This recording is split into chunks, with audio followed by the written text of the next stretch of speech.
Buongiorno, sono Loredana Campisi, un medico ginecologo, lavoro in azienda ospedaliera Università di Padova, nell'unità operativa complessa divisione ostetricia e ginecologia.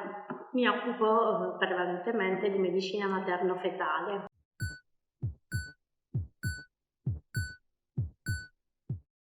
Il diabete e l'obesità in gravidanza sono tra i principali fattori di rischio per la salute del feto. Perché? Perché comportano delle modificazioni metaboliche correlate alle variazioni della glicemia, allo stress ossidativo e delle modificazioni endocrine correlate alle alle variazioni dell'insulina che possono avere un effetto dannoso per il feto. Inoltre l'eccessivo aumento ponderale in gravidanza o l'obesità, quindi all'inizio della gravidanza, rappresentano un fattore di rischio per lo sviluppo di patologie della gravidanza che compromettono la durata della gravidanza, quindi il rischio di prematurità e dello sviluppo fetale.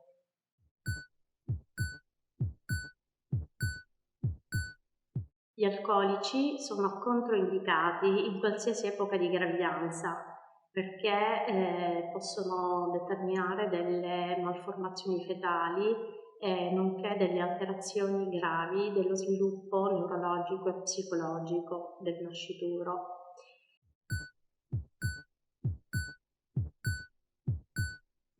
L'attività fisica è consigliata durante la gravidanza, dipende anche dallo stile di vita delle pazienti. Affidiamo al buon senso delle pazienti il tipo di attività fisica che possono praticare. Chiaramente sconsigliamo quel tipo di attività che causa dei traumi addominali o per esempio le immersioni subacquee che possono danneggiare il feto nella decompressione.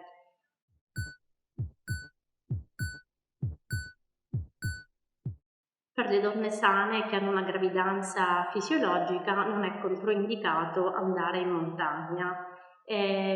L'altitudine massima consigliata sono i 2000 metri e consigliamo sempre di fare un'ascesa graduale per permettere all'organismo quelle modificazioni che non compromettono l'ossigenazione tissutale anche ad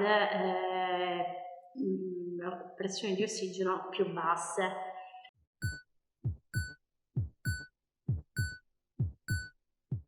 Allora, i farmaci possono avere effetti dannosi a qualsiasi epoca di gestazione. Per questo noi consigliamo di assumere farmaci solo sotto stretta indicazione del medico ginecologo o il medico curante, quindi evitare le somministrazioni, le autoprescrizioni su consiglio degli amici o dei parenti.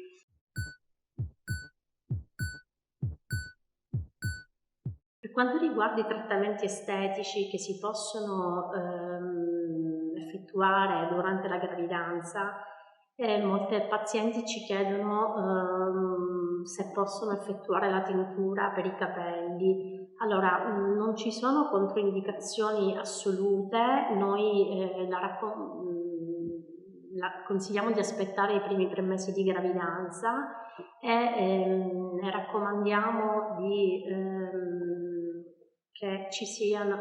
che vengano fatti in ambienti arieggiati per evitare che si respirino quelle sostanze che possono essere tossiche presenti nei coloranti, che venga colorato la parte lunga del capello senza che venga interessato il cuoio capelluto. Non ci sono controindicazioni all'utilizzo di smalto o gel appunto nelle unghie. Raccomandiamo di utilizzare la mascherina durante la manicure e affidarsi a centri estetici specializzati che mantengano le norme igieniche e di sterilizzazione degli strumenti. Evitiamo, cioè raccomandiamo di non usare smalti o gel a fine gravidanza, perché durante il parto potrebbe rendersi necessario l'ossimetria pulsata.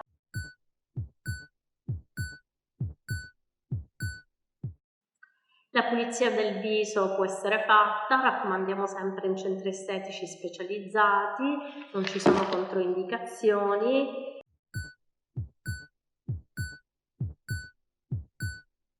Per quanto riguarda la depilazione in gravidanza, che alcune pazienti ci chiedono, non ci sono controindicazioni alla ceretta, meglio usare quelle a freddo per evitare vasodilatazione e quindi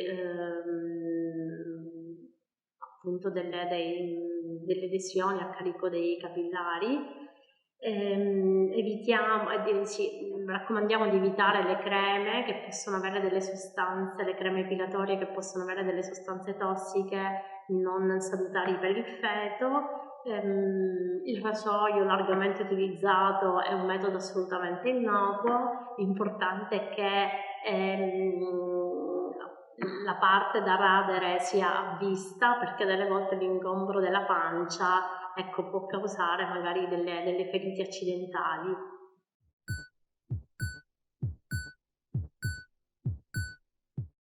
Per quanto riguarda invece il solarium, la bronzatura nei centri estetici, assolutamente vietata. Innanzitutto per fenomeni di vasodilatazione, alterazione del flusso arterovenoso che si possono verificare durante appunto queste lampade, ma anche perché in gravidanza si accumula maggiormente la melanina e quindi questo può causare delle macchie e degli inestetismi che potrebbero appunto essere evitate. Stessa cosa, raccomandiamo di evitare i percorsi benessere che comportino queste variazioni repentine caldo-freddo per evitare appunto fenomeni di ipotensione e malessere nella gestante, quindi bagno turco, saune, evitarle. Il massaggio in gravidanza può essere appunto un beneficio per le pazienti che possono anche eseguire un linfodrenaggio e quindi questo può determinare un sollievo, soprattutto per chi soffre di stasi venose e gambe gonfie. Raccomandiamo ovviamente di affidarsi a mani esperte.